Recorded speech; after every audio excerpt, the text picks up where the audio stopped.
It's fantasy football draft season. Drafts are going to be running hot this weekend, and we are also looking at the waiver wire. We're looking at those players we might be picking up soon. Those big plays, those big changes.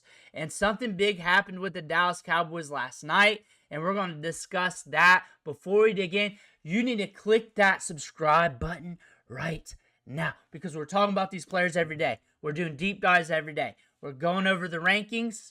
We're going to help you set your lineups, and we're going to find gems off the waiver wire. We're looking for those deep stashes. Click that button. Stop missing out. Ric Flair's watching. You do not want to disappoint Ric Flair.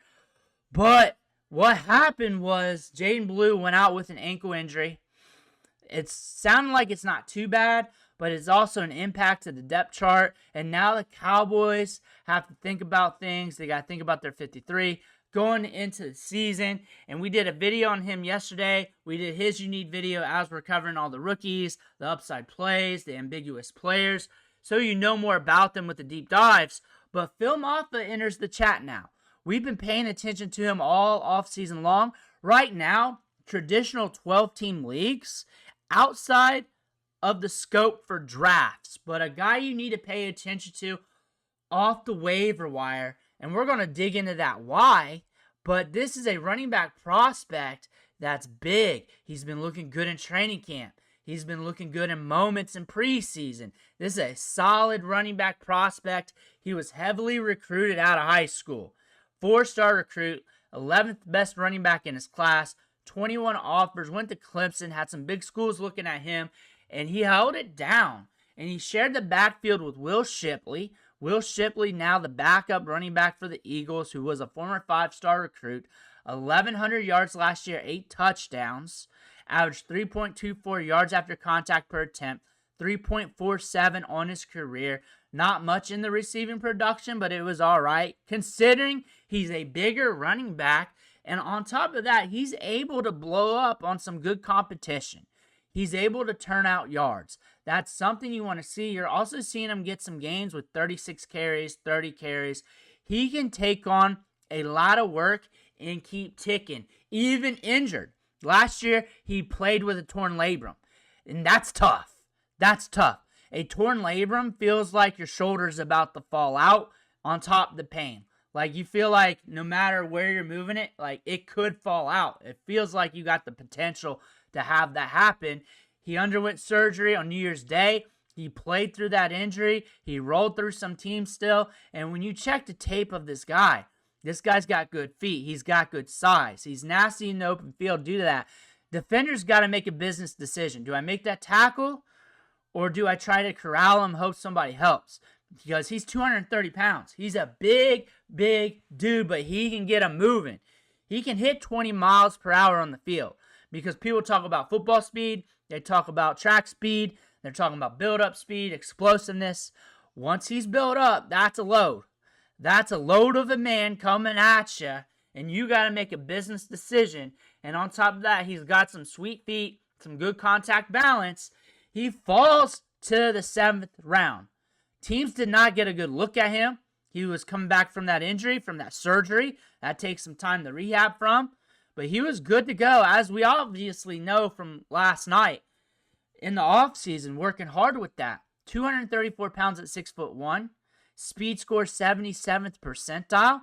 Shows that on the field. He's been killing it in camp too. Whenever he gets an opportunity, I have the highlights from camp right here on the channel. Just go check that out. But this is a running back that could emerge later down the line. Could be this season. Could be week 1 even.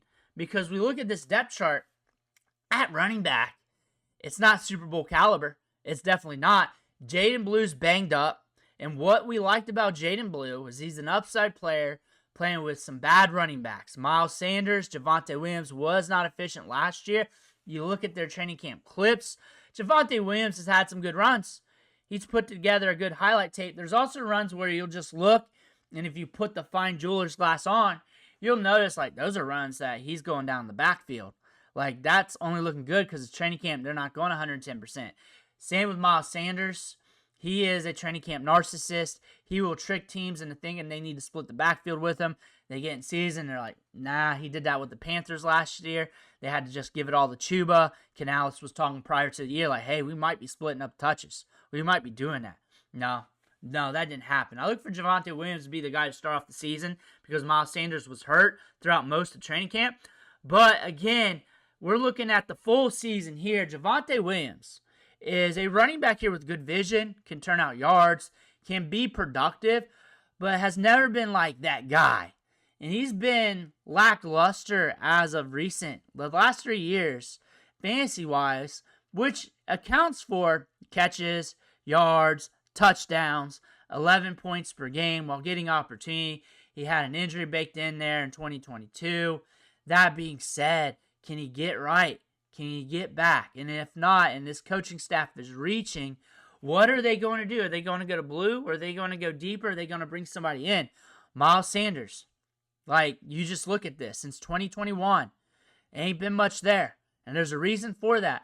But he keeps getting in these training camps because training camp suits him. He's twitched up. He's got good speed. However, he likes to stretch out plays too much.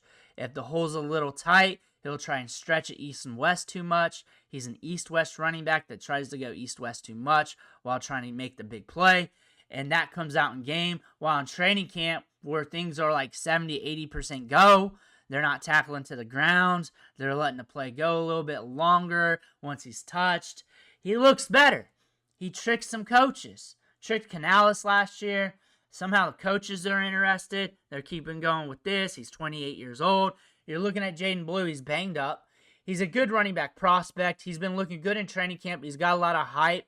And the one thing I said in this video, which a lot of people latch onto the title, they latch onto my enthusiasm. But the one thing I did say is that he was a big-time recruit coming out of high school, never lived up to the hype. And that could be a theme throughout his career. He's been banged up twice now. Looks like an ankle again. We got to see as more news comes out.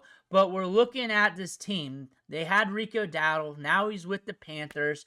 They had Ezekiel Elliott last year. So what I'm thinking about this, if Javonte Williams is just okay, they might be able to live with it if it's better than Ezekiel Elliott. And that's sad to say that they may want to live with that. But when you're looking at this team, you're looking at what they have on the roster, I just can't see them getting through a full season with those veterans. And a lot of people are chiming in that they just want it Blue and Mafah. They just want to see what happens with those two running backs. And you're watching him on ADP. He's not getting drafted. Like I said in the start of the video, he's outside the scope of your traditional 12-team league. However, waiver wires are going to run. Things are going to change. Injuries are going to happen. Phil Mafah is a guy to pay attention to. He's a good running back. He's got sweet feet. He's also got to pay attention to for some reason if he does get cut, which that was in the realm of possibilities, but less likely now here with Jaydon Blue. With that injury, Phil Mafah could be a guy that comes in down the line. Him and Blue sharing the backfield together could be very fun to watch. Could be entertaining for this offense and fans because they have different skill sets. Blue's got the speed and catch the ball downfield. Mafah, heavy pounder between the gut. Good in the red zone. You bring him in, he's scoring. He's scoring. You saw that play last night where they were trying to bring him down. He was spinning out of it. He's a full-ass man out there. This is a big-time rookie prospect, low draft capital. Odds are against him. You're not getting him now. You're watching him. This is a big-time watch right now. As Jaydon Blue's banged up, we do not know how long, and we got two shitty veteran running backs on the team. So you have to go deep looking at this team. You have to. So if you do not know who Phil Mafah is, you're welcome. You now do. However, there's rookie risk, late-round risk, may never get opportunity. It's the Dallas Cowboys. That's something to pay attention to, but there's no risk when you're just watching anyways. Don't make that draft pick this weekend on him. Pay attention to him, but I'm calling that out because he is a good running back. He's been looking good in training camp. He does have some upside because he could be getting starter touches somewhere down the line. I would not be surprised if he's a surprise running back for like a 3 to 4 week period this year. Let me know what you think in the comments below. I want to hear about that. Make sure you hit that subscribe button on the way out. Thank you for watching. Catch you on the next video.